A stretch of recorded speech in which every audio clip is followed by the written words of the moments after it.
Hello viewers, today we are discussing about past perfect tense. तो आज की video में हम अपना पास्ट परफेक्ट टेंस को कंप्लीट करेंगे। इसके हम अफर्मेटिव, नेगेटिव और इंटेरोगेटिव तीनों पार्ट्स को डिस्कस करेंगे इस वीडियो में। तो सबसे पहले हम स्टार्ट करते हैं अपने इसकी पहचान कैसे होती है इस टेंस की। तो जिन वाक्यों के अंत में चुका था, चुकी थी, चुके थे आदि शब्द आते हैं उन्हें पास्ट परफेक्ट टेंस कहा जाता है। इसका रूल है सब्जेक्ट प्लस हैड आपकी हेल्पिंग वर्ब है, उसके बाद आपकी मेन वर्ब लग जाती है, वो थर्ड फॉर्म यूज़ करनी होती है, उसके बाद आपका ऑब्जेक्ट आ जाता है। इम्पोर्टेंट नोट्स सब्जेक्ट के लिए, इसमें सभी सब्जेक्ट्स के लिए आपको हैड फॉर्म का, हैड हेल्पिंग वर्ब का ही यूज़ करना होगा, इसमें थर्ड फॉर्म का ही प्रयोग किया जाएगा। अब इसके एग्जांपल्स देख लेते हैं। अफर्मेटिव, सीता स्कूल जा चुकी थी, Sita had gone to school. तो ये हैड आपकी हेल्पिंग वर्ब होगी, गॉन आपकी गो की थर्ड फॉर्म होती है, go went gone to school. तो इस तरह से ये आपका ऑब्जेक्ट हो गया। सोहन पत्र लिख चुका था, सोहन हैड, सोहन आपका सब्जेक्ट, हैड आपकी हेल्पिंग वर्ब, रिटन आपकी थर्ड फॉर्म, लेटर आपका ऑब्जेक्ट। वह खाना खा चुकी थी, शी हैड भी यूज़ कर सकते हैं, ईटन भी यूज़ करते हैं। अब हैड को भी हम खाने के लिए यूज़ करते हैं और ईटन को भी हम खाना बताते हैं ना, तो आप हैड भी यूज़ कर सकते हो, ईटन भी यूज़ कर सकते हो। तो इसलिए शी हैड फूड भी लगा सकते हैं आप, शी हैड ईटन फूड भी आप बोल सकते हो। ईटन आप मतलब ये एक तरह से आपकी थर्ड फॉर्म होती है। मैं खाना खा चुकी थी, आई हैड संग ए सॉन्ग। तो ये भी आपकी थर्ड फॉर्म हुई और उसके बाद आपका ऑब्जेक्ट। वह सब्जी खरीद चुकी थी, she had helping verb, purchased मतलब थर्ड फॉर्म, उसके बाद आपका वेजिटेबल्स। तो इस तरह से आपका अफर्मेटिव सेंटेंस कंप्लीट हुआ। अब हम अपने आगे चलते हैं, नेगेटिव सेंटेंसेस को भी इसी वीडियो में डिस्कस करेंगे। सो स्टार्ट से करते हैं हम। इसमें भी सब्जेक्ट के बाद जब हेल्पिंग वर्ब का यूज़ होगा तो हैड फॉर्म का ही, हैड का ही यूज़ होगा। इसके बाद बस आपको क्या होता है कि नोट लगाना होता है, क्योंकि इसमें हमें नेगेटिव सेंटेंसेस को दिखाना होता है। नेगेटिव सेंटेंसेस के लिए हमें नॉट और नहीं का यूज़ करना होता है। सो इसका रूल जान लेते हैं। सब्जेक्ट वही है, उसी तरह से हैड भी वही है, बस आपको क्या है, एक न्यू कॉन्सेप्ट है इसमें, सिर्फ एक आपको नॉट लगाना होता है, वो आपकी थर्ड फॉर्म भी वही है लगेगी, प्लस ऑब्जेक्ट, क्योंकि ये पास्ट परफेक्ट टेंस का नेगेटिव है।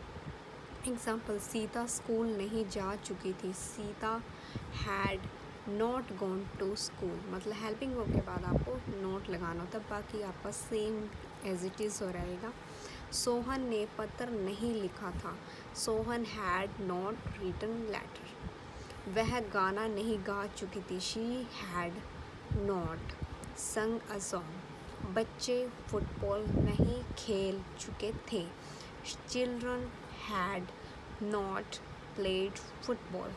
वह सब्जी नहीं खरीद चुकी थी, तो सब में क्या नहीं आ रहा है।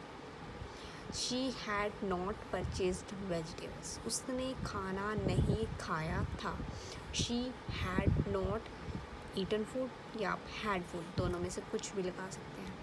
वह रात को नहीं सोया था, he had not slept in night. Sleep की थर्ड फॉर्म स्लेप्ट, इसलिए हमने यहाँ पे स्लेप्ट यूज़ किया, तो स्लेप्ट इन नाइट। तो इस तरह से आपका नेगेटिव सेंटेंसेस भी इसमें कंप्लीट होता है। अब हम चलते हैं आगे अपना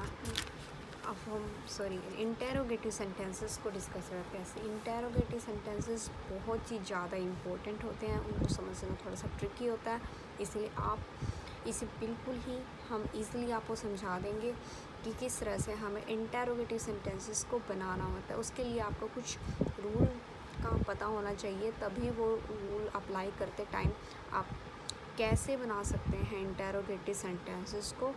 तो ये देख लेते हैं। पहचान, इसमें अगर वाक्य की शुरुआत में, अब जब भी आप हिंदी में जैसे वाक्य लिखते हैं, जैसे कि ये लिखा हुआ है, इस तरह से अगर आपका वाक्य स्टार्ट होता है क्या शब्द से या किसी प्रश्नवाचक शब्द से, तो सबसे पहले आपको हेल्पिंग वर्ब, अपनी हेल्पिंग वर्ब आपको पता ही है कि पास्ट परफेक्ट टेंस में आपको हैड हेल्पिंग वर्ब का यूज़ करना होगा।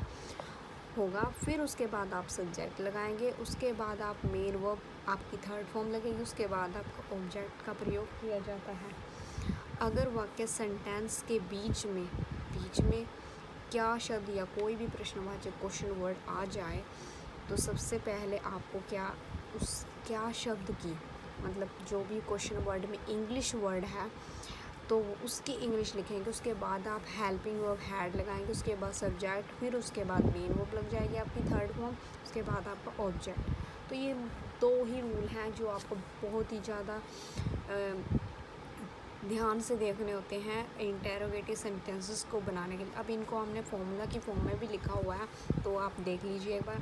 अगर फर्स्ट वाला करेंगे, जैसे कि अगर आपके स्टार्टिंग में क्या शब्द आ जाए तो आप सबसे पहले हेल्पिंग वर्ब लगाएंगे, फिर उसके बाद सब्जेक्ट, फिर उसके बाद वर्ब की थर्ड फॉर्म, फिर उसके बाद ऑब्जेक्ट, फिर इंटेरोगेटिव मार्क।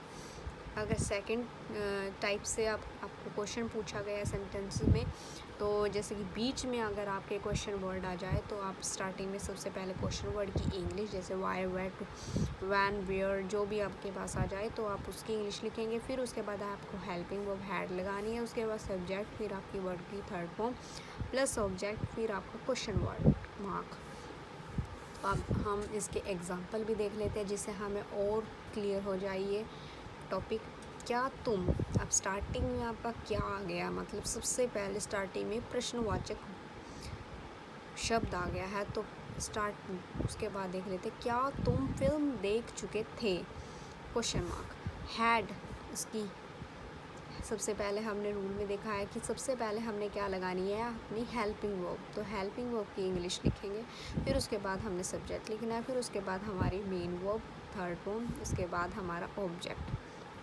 अगर आपके पास बीच में प्रश्नवाचक शब्द आ जाए, जैसे कि तुम रात को देर से क्यों, ये बीच में आ गया, क्यों सोए थे, तो स्टार्टिंग में हम उसकी क्वेश्चन वर्ड की इंग्लिश लिखेंगे, तो क्यों की इंग्लिश आती है आपकी वाई, उसके बाद helping verb had, you, slapped, third form main verb है जो हमारे, उसके बाद हमारा ऑब्जेक्ट और उसके बाद हमारा क्वेश्चन मार्क।